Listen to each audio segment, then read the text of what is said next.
Hello guys, আসসালামু আলাইকুম। আশা করি আপনারা হয়তো সবাই ভালো আছেন আর আল্লাহর রহমতে আমি অনেক ভালো আছি। তো আজকে এসেছি আবার একটা নতুন ভিডিও নিয়ে। তো আপনাদের কথা মতো আবার একটা নতুন কবুতর নিয়ে নিলাম আমাদের খাবারের জন্য। এই কবুতরটা হচ্ছে একটা দেশি জাতের সিরাজি কবুতর। এটি আমরা নিয়েছি, ভাইয়ার আমি নিয়েছি এটা একটা।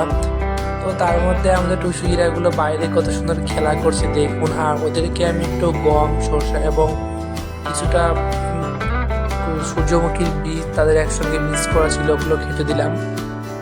আর রোদের দিনে বেশ ঝলমলে তারা বেশি অনেক কিউট কিউট আছে আর তারা ডাকছে।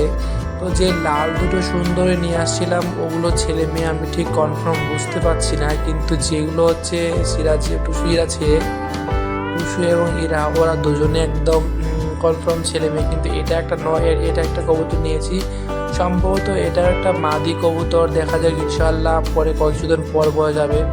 কিন্তু বেচারা আমাদের ফার্মে আসার পর থেকে মন বেচারার অনেক খারাপ, কেননা যেখানে ছিল হয়তো সেখানে আলাদাভাবে থাকতেও পারতো, কিন্তু এখানে এসে মনটা এতই খারাপ মানে বলার কথা নেই।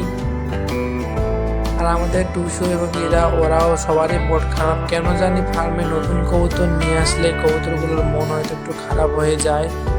খারাপ হয়ে যাওয়ার কারণ হচ্ছে তাদের খাবারগুলোর ভাগ বসে যায়, এই জন্য হয়তো তাদের মন খারাপ। কিন্তু কবুতরগুলো যখন আতঙ্কে থাকে, এরকম আজ দেখুন যে টুসু কিরকম আমার দিকে মিটমিট করে তাকাচ্ছে এবং সেদিন ঘুরছে। আর মাশাআল্লাহ টুসুর গ্রোথ দিন দিন অনেক সুন্দর হচ্ছে, হয়তো তারা খুব তাড়াতাড়ি এডাল্ট হয়ে উঠছে ওই জন্য। আর আমার লাল যে সুন্দরী কবুতরগুলো ছিল যেটাকে মাদি মনে করতাম, সে ভিতরে চলে গেল, ওর কাছে গিয়ে যেতে চাইছে। আর এই বেচারা এত খিদে পেয়েছে তা সেই খাওয়ার জন্য একদম ব্যতিব্যস্ত হয়ে পড়েছে। মাত্র কিছুটা কবুতর নিয়ে আমার সেই ফ্যান্সি কবুতরের খামার করা শুরু। আপনারা আমার যদি পাশে থাকার আল্লাহর রহমতে আরও কিছু অনেক কবুতর নিয়ে আসবো এবং আমার ইচ্ছা হচ্ছে একটা দেশি কবুতরের অনেক বড় ফার্ম, তার সঙ্গে কিছু ফ্যান্সি জাতের কবুতর পালন করব। আপনারা যদি পাশে থাকেন আল্লাহর রহমতে এটা হয়তো সম্ভব, কিন্তু পাশে না থাকলে হয়তো সম্ভবটা অসম্ভব। আল্লাহ হচ্ছে কৃপায় আমার টুসুইরাগুলো তাদের কিউটনেসগুলো দেখুন, এত সুন্দর এবং এত কিউট এবং এত ভারী, তাদের ওয়েটগুলো বেশ অনেক ভারী ভারী দুজনেই, এবং মাশাআল্লাহ অনেক হেলদি টাইপের কবুতর। আর হচ্ছে এই যে দেখুন লাল সুন্দরীটা ভিতরে গিয়ে ওই জায়গাটা ওর হচ্ছে, আর এখানে একটা সুন্দরী জায়গা। তো এখানে নরটা থাকতো মনে হয়, আমি যাকে নর ভাবতাম ওই।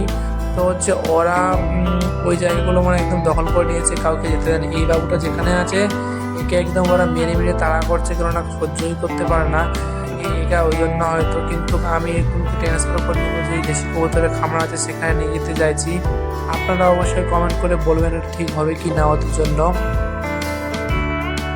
তো হচ্ছে এই মুহূর্তে ঠান্ডার প্রায় শেষে অবস্থা, এই জন্য হচ্ছে চাল গম এবং শস্য কতগুলো কিছু দিচ্ছি। আর রোদ এখন প্রায় বেশ অনেক, এই জন্য আমি আমার কবুতরগুলোকে ছাদে রাখতে চাইছি না। নিচের জায়গাটা ঠিকঠাক করলে তাদের নিচে নিয়ে চলে যাব। আর এই রোদের মধ্যে এখানে থাকা তাদের পক্ষে অসম্ভব হয়ে যেতে পারে। তো দেখুন তারা কি সুন্দর মানে বসে বসে আমার দিকে মিট করে তাকাচ্ছে। আর আমি আপনারা যেই বলুন না কেন, সিরাজি কবুতরের মধ্যে একটা আলাদাই ভালোবাসা জন্মে গেছে আমার। আর ফেন্সি কবুতরের প্রতি এত সুন্দর ভালোবাসা জন্মে আমি ভাবতেও পারিনি। দেশি কবুতরগুলোর দিকে তাকিয়ে এবং এদের দিকে তাকিয়ে একটা আলাদাই প্রশান্তি মনে হয়। আর আপনারাও চাইলে এভাবে সুন্দর সুন্দর কবুতর দিয়ে শুরু করতে পারেন, কিন্তু প্রথমে একটা কথাই বলি আমি, আপনারা প্রথমে এক জোড়া কবুতর দিয়ে শুরু করবেন। আমার মতো ভুল করবেন না, আমি যে ভুল করেছি এই ভুলটা আপনারা একদমই করবেন না। তো আপনারা ভালো থাকুন এবং আমাদের চ্যানেলটাকে সাবস্ক্রাইব